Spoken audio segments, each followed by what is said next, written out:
আসসালামু আলাইকুম, কেমন আছেন সবাই? আশা করছি সকলে ভালো আছেন। Welcome to my second blog. Title এবং থাম্বনেল দেখে অবশ্যই বুঝতে পারতেছেন আমরা কোথায় যাচ্ছি। ঐতিহাসিক চট্টগ্রাম ফজলেক চিড়িয়াখানায়। হ্যাঁ গাইস, ঠিকই শুনতে পারতেছেন। তাই আমরা একটু তাড়াহুড়ো করে বেরিয়ে পড়লাম। তো এখন আছি আমরা রিস্কাতে। আর রিস্কাওয়ালা মামাও আমাদেরকে সড়ক পথে একটু বিমানের ছোঁয়া লাগিয়ে দিল। যাই হোক, আমরা চলে আসলাম ফজলেক মেইন গেটের সামনে। আর মামাকে বললাম আমাদেরকে একটু ভিতরে নিয়ে যাওয়ার জন্য। মামা বলল উনি নাকি যাইতে পারবে না, আমাদেরকে একটু হাঁটি হাঁটি যাইতে হবে। তো আর কি করা, যেহেতু একটুখানি রাস্তা, তাই আর কি করে হেঁটে হেঁটে চলে আসলাম। ফাইনালি চলে আসলাম সেই টিকিট কাউন্টারের সামনে। কাউন্টারের সামনে এসে দেখি ভাই এত মানুষ। যাই হোক, একটু চালাকি করে টিকিট নিয়ে নিলাম। তো ফাইনালি চলে আসলাম সেই কাঙ্ক্ষিত চিড়িয়াখানায়।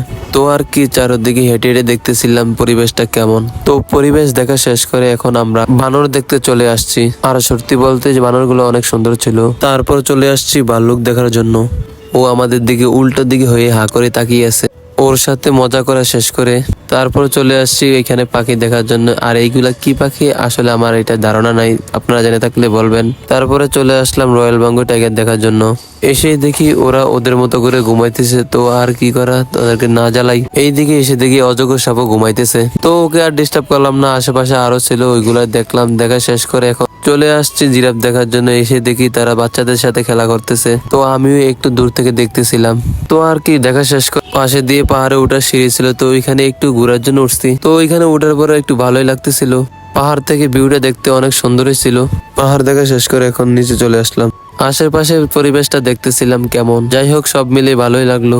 আজকে ফ্রাইডে তো, তাই অনেক মানুষ আনাচ্ছে কানাচ্ছে, মানুষ আর মানুষ। তো আমরা আর কি করা, সামনের দিকে আগানোর চেষ্টা করতেছি। সামনে এসে দেখি আরো মানুষের ঢল নেমে আসছিল। তো আমরা আর কি করা, এইদিকে সন্ধ্যা হয়ে যাইতেছিল, তাই আর কি করা, আমরাও বেরিয়ে যাওয়ানোর প্রস্তুতি নিতেছিলাম। ফাইনালি আমরা চিড়িয়াখানা থেকে বেরিয়ে যাইতেছি।